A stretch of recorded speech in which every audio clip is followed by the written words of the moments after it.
tal? ¿Cómo va esa resaca? ¿Va bien? Listo. Bien, me presento quién soy. Mi nombre es Juan Ramón Villela. Eh, bueno, dentro de lo que hago en mi día a día, soy operador de Reptim, desarrollo malware. Actualmente estamos escribiendo temas ahí para un blog. Y nada, un resumen bastante grande de lo que hago. Y para ir entrando en contexto, ¿qué es Reptim? ¿No? Reptim al final es algo que suena mucho, pero se tiende a confundir el concepto entre Reptim y hacer un pentest.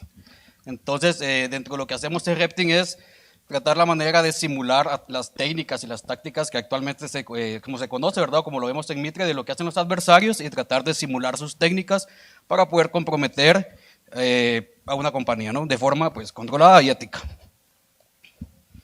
Y pues en este caso nos vamos a centrar en lo que es el compromiso inicial. Ayer vimos una charla muy buena sobre bypass de AMS y otras cosas, pero si pusieron atención, se mencionó que esto ya teniendo acceso adentro del equipo, ya teniendo un usuario y esto. Entonces, nada, el enfoque que le vamos a dar ahora es cómo lo hago desde afuera, cómo llego adentro. Y bueno, ¿qué es el acceso inicial? Pues es buscar la forma de entrar a una corporación, a una empresa, ya sea por técnicas de ingeniería social, porque se encontró un zero days, o porque se encontró una vulnerabilidad, una mala configuración de forma externa, o lo que está de cara al público, y al final pinchas y entras por ahí. ¿Y cuál es el modelo de ataque de un adversario o una simulación de ransomware? Bueno, al final tenemos un comando y control, ¿verdad? Como vemos en el centro, desde donde se despliega el ataque de phishing, esto y lo otro, y toda la infraestructura que conlleva comprometer a una corporación, a una compañía. Y entrando a materia, vamos a hablar un poco de qué son las APIs de Windows, ¿verdad? Entonces acá tenemos dos tipos de APIs que se utilizan mucho, que es kernel 32 y otra API que está muy pegada al kernel a nivel del núcleo de la comunicación entre el software y el hardware, que es el NTDLL, ¿verdad? Pero, ¿qué son estas? Al final, kernel 32, NTDLL son pequeñas librerías dentro de los sistemas operativos de Windows que tienen funciones como createFile, readFile, writefile y otras que nos sirven a nosotros para poder crear espacios dentro de la memoria, dentro de la ejecución del sistema operativo. No voy a profundizar en todos estos temas que sería una tesis completa. Y bueno, tenemos las llamadas a las APIs. Los que son desarrolladores entenderán un poco de qué son esas llamadas a las APIs. Tenemos los syscalls y los indirect syscalls. ¿Pero qué son estas llamadas a las APIs? Al final, pues simplemente son llamadas a las funciones que veíamos de NTWrite y todo esto, de las DLLs. Son llamadas a las funciones de forma directa. Pero también tenemos los indirect syscalls, que es crear, digamos, cierto tipo de funciones sin llamar directamente a la función que necesitamos y al final, sin decirle vení, la traes. Entonces es una forma de hacerlo indirectamente y sirve para hacer ciertas técnicas de bypass. Y ayer veíamos también AMSI, ¿no? Una explicación breve. Todo lo que sea desarrollado en .NET, Visual Basic, Visual Script y todo esto es analizado por AMSI en memoria y todo lo que no sea desarrollado de esta forma pasa directamente al mapeo de amenazas de AMSI. Ya vamos a ver un poco la estructura. Bien, ¿y cómo funcionan algunos CDRs y algunos antivirus? Se ejecuta el programa pues necesita llamar al kernel o a otras librerías donde él necesite llamar sus funciones. Algunos EDRs o algunos antivirus lo que hacen es una técnica que se llama hook o enganchado, que lo que hace es que inyecta sus propias DLLs y pasan toda la información y el EDR, el antivirus, analiza de este lado. Si ve que no es malicioso, pasa el flujo, llama a la siguiente DLL que está a nivel del kernel que veíamos y se ejecuta el software, ¿no? Listo. Y bueno, vamos a ver algunas técnicas como el parcheo de AMSI que vimos ayer. Vamos a ver el tema de un hooking, sandboxing, cómo evadir el tema de sandboxing de los CDRs, los antivirus. Y no, un disclaimer, de aquí en adelante, ni el evento ni yo nos hacemos responsables de lo que ustedes puedan hacer después de haber entendido o ver estas técnicas, ¿sí? Y nada, no somos responsables. AMSI tiene, su AMSI tiene una DLL que se llama AMSI DLL y dentro de ella hay múltiples funciones, la cual pues hace un análisis y nos devuelve información. Cuando es 0 es que está limpio, cuando está 1 es que no logró detectar algo. Digamos que si hay un bloqueo porque no puedes usar PowerShell o algo, te dice, mira, no puedes hacer esto, y te da cierta información, y de esa forma vas haciendo análisis y te das cuenta qué es lo que hay detrás para poder hacer un bypass de esta, digamos que de PowerShell, en este caso de AMSI. Y bueno, vemos que hago un llamado a un GitHub para descargar un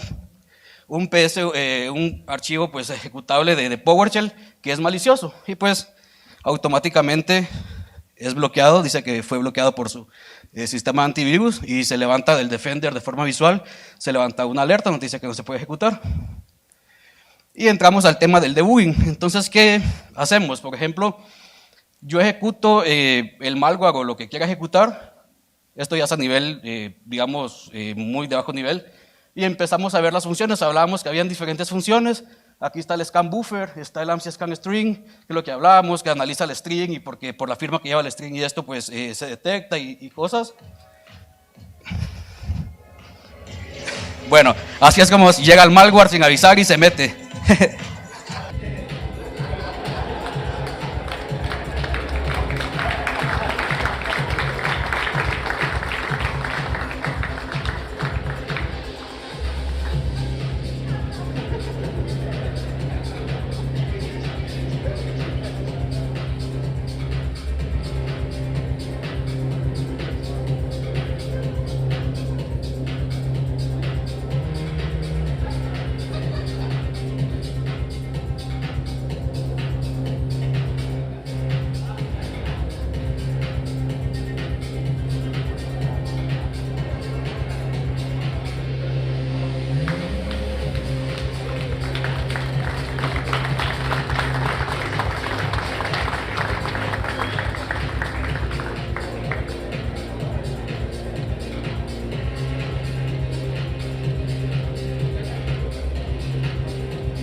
Un poco de malware en la charla.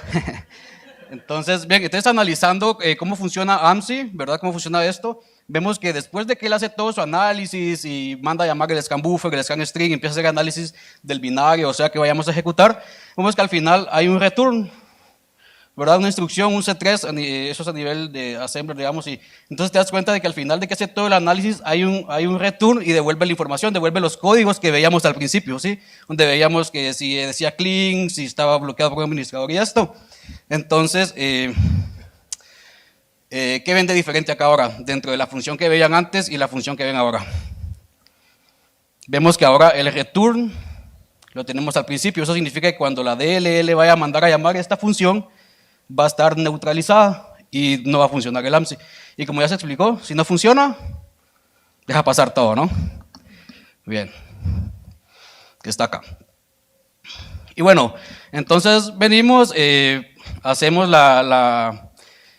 cuando uno hace el parcheo, en este caso, digamos, de PowerShell o algo, siempre va a funcionar en el PowerShell que se ejecutó el bypass. Si abres otro PowerShell no va a funcionar. Entonces veíamos el ejemplo inicial, mandamos a llamar el PowerShell, lo detectaba, parchamos el AMSI y nada, volvemos a ejecutar y no detectó nada, ¿sí? Pero bien, ¿cómo hago todo esto? No voy al cliente y le digo, mira, préstame tu máquina y me voy a poner a hacer reversing ahí, no, ¿verdad? Entonces, todo esto se programa para que funcione mediante una técnica de phishing y esto se le entrega a la persona y se crea un binario que al ejecutarse pues va a parchar el AMSI. ¿Y qué estamos viendo ahí? Si vemos hasta arriba dice el AMSI initialize, el AMSI Scan Buffer y el AMSI Scan String. Estas son las tres funciones de AMSI que lo que hacen es analizar ya sea comportamiento en disco y más, y su base de datos de firmas, y dice si es malicioso o no. Entonces, ¿se acuerdan de la instrucción C3? Entonces, hasta arriba tenemos que voy a escribir sobre estas funciones de AMSI el byte C3 para que se neutralice el AMSI. Y bueno, ahí vemos las llamadas al sistema que hablábamos de los syscalls y esto, las funciones. Y al final, ejecutamos el archivo malicioso, el malware. Y bueno, aquí le estoy mandando una IP interna. ¿Por qué? Porque no queremos mandar muestras. Esto es muy importante. Mientras desarrollamos nuestro malware, no podemos estar compartiendo esto en internet porque si no lo vamos a quemar y no nos va a funcionar. Esto es como el francotirador. Un tiro, un muerto. Si no, perdiste. Pero vemos que, sin embargo, a pesar de que se parchó el AMSI, hay ciertos vendors que pues detectan de cierto modo que siempre se está ejecutando algo malicioso. Entonces podemos ver acá, pues este vendor sí lo ejecuta, no elimina el archivo ni nada, y solo dice, mira, esta acción es maliciosa, pero no hace nada, no hizo un análisis en disco, no lo logró identificar. Tenemos otro que cuando lo ejecutamos se dispara, elimina el archivo y nada. Entonces empieza el juego, que es un poco complejo, y ahí vamos a ir viendo ahora las técnicas. Entonces vamos a hablar ahora de lo que es hooking. Explicaba al principio que hooking es meterse en medios, es como colgarse de un proceso y estar analizando. Así es como se ve el AMSI C3, que es el parche que yo uso. Así es como se ve cuando se ejecuta solo en Defender. Aquí no hay ningún EDR, ningún antivirus ni nada puesto. Pero ¿cómo se ve cuando hay un antivirus, un EDR, que aplique hooking? Ya vemos que el antivirus o lo que sea inyecta sus propias DLLs. Y ya no solo están las funciones que yo utilizo para ejecutar mi AMSI C3, que está acá, pueden ver que es el mismo, sino que ya ahora tiene dos DLLs más en su proceso. ¿Por qué? Porque entonces él empieza a analizar qué está pasando. Ya no solo es el Defender, sino que ahora tenemos un paso de complejidad más. ¿Sí? Y pues vamos a la parte de un hooking. ¿Qué es el unhooking? Pues desengancharlos, ¿no? Entonces podemos ver, allá tenemos una función de kernel base, donde su dirección de memoria con Defender es esta, y esta siempre va a ser la misma. ¿Sí? Esta no cambia. Y esta es la forma de identificar también de que está siendo hookeado el proceso. Siempre antes de la dirección va a ir un jump. Entonces, así es como lo identificamos. Y vimos la dirección de memoria que siempre lleva. Creamos nuestro código porque tampoco podemos ir a decirle al cliente, mire, présteme, voy a hacerle debugging a su solución acá. Programamos todo, la dirección de memoria que veíamos no cambia, siempre va a seguir siendo la misma. Entonces, ¿qué hago? Con las llamadas que vimos de kernel base, kernel 32, ntdll, pues mandamos a llamar la función que necesitemos y sobreescribimos en ella, ¿verdad? Aquí está, hay otras funciones que las pueden identificar dentro del código y al final con eso pues parchamos. Bien, entonces, así es como se ve NT-Write Virtual Memory cuando está hookeada. Y durante el proceso, bueno, vemos otra también, el create y todo. Y así es como se ve después de que empezamos a hacer el desenganche, ¿no? Reescribimos sus valores originales y de esa forma desenganchamos la solución. Y ya luego vienen las demos. Bueno, sandboxing. ¿Qué es el sandboxing? Pues simplemente es que todo lo que no sea conocido por la empresa o esto que sea nuevo, y se trata de ejecutar, va a ir al sandboxing del EDR, del antivirus, del Defender y va a empezar a analizar. Pero ¿qué sucede entonces si yo hago todo esto y no sé identificar si hay un sandboxing o no? Y al final, pues de nada sirve que aplique todo. Si el sandboxing hace la ejecución, detecta que el comportamiento, aquí ya no vamos a hablar de firmas, no de comportamientos, a base de comportamientos me va a detectar.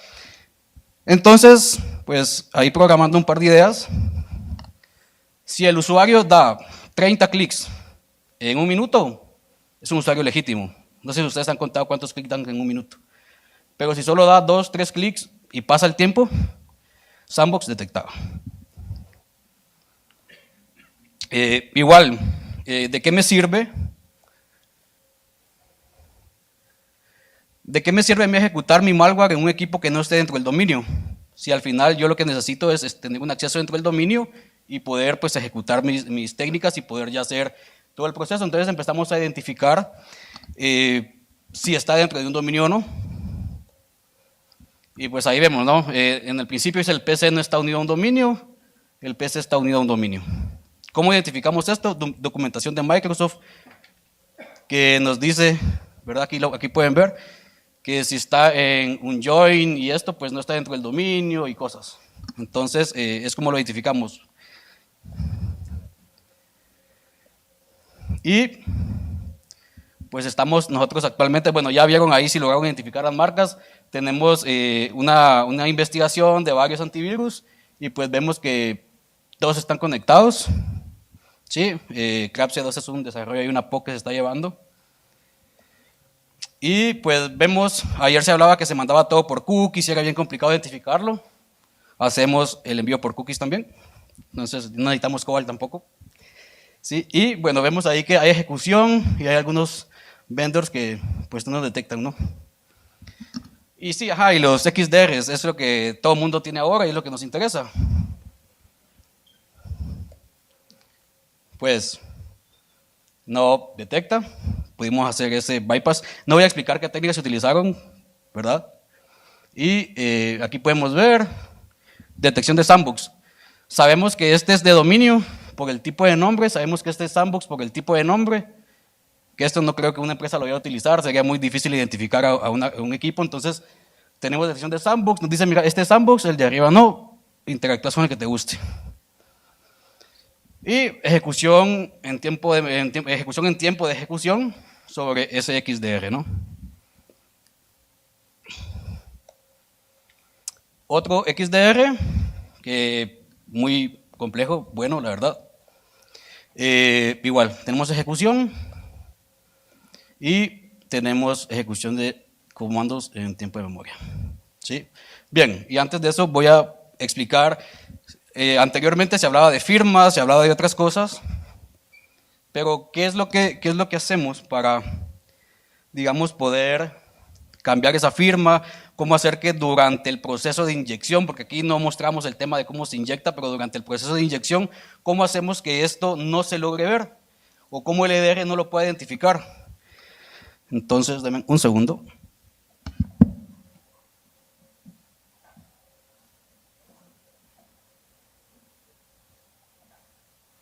Bien. Acá pues tengo un pequeño POC,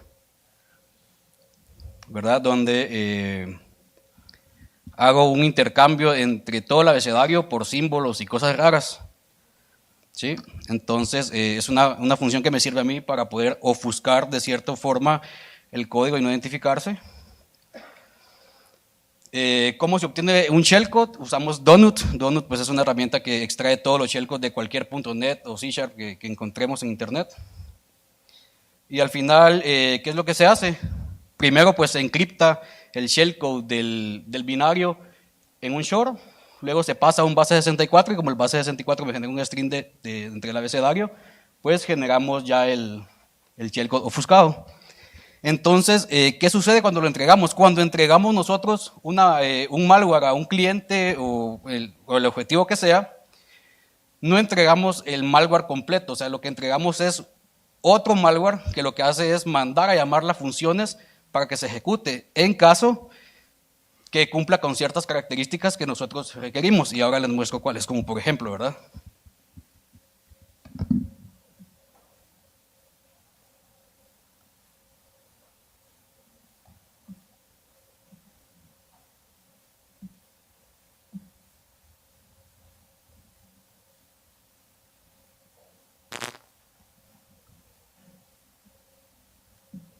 Entonces, por ejemplo, digamos que esto es lo que yo le voy a entregar esto es la muestra que se va a entregar al objetivo.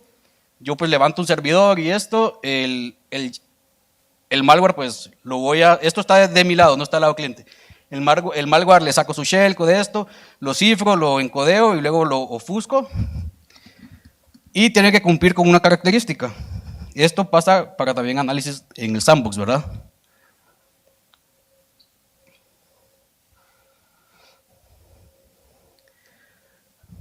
Bueno, dentro del código yo tengo una XAPI key que si no va, cuando se está haciendo el análisis, si esta instrucción no va, no lleva la clave para poder comunicarse con mi servidor, no va a poder descargar el malware como tal. Entonces, por ejemplo, si yo quito acá la contraseña, digamos, o la llave que tengo para la comunicación con mi servidor y le hago un send, pues dice API key, se empieza a comunicar, ahí abajo pueden ver la comunicación con mi servidor, pero de este lado me dice de que no puede descargarlo porque no lleva la llave, ¿verdad? Esto por tema de debugging, esto no se pone al momento de entregarlo, claro, ¿verdad? Si no, sería fácil identificar por qué no funciona. Y vamos a esperar un segundo. Aquí ya le enviamos la API key, va la clave cifrada, él hace un tema de cifrado interno, si es la clave, pues va a mandar a llamar todo el shellcode. ¿Y cómo se ve la entrega al final? Vamos a darle un segundo a esto.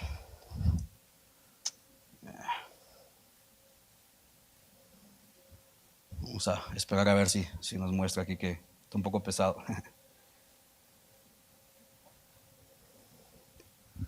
Un segundito. No, virtuales. Bueno, nada, entonces eso. Y un pequeño video. Bueno, aquí ya lo pueden ver. Si se dan cuenta, cuando ya viene el forense a analizar el tema de qué está haciendo, qué está llamando, encuentra algo sin sentido. No entiende. Y el XDR, el EDR, esto, viene y tampoco lo entiende. Entonces, al final, pues no lo identifica y lo deja pasar.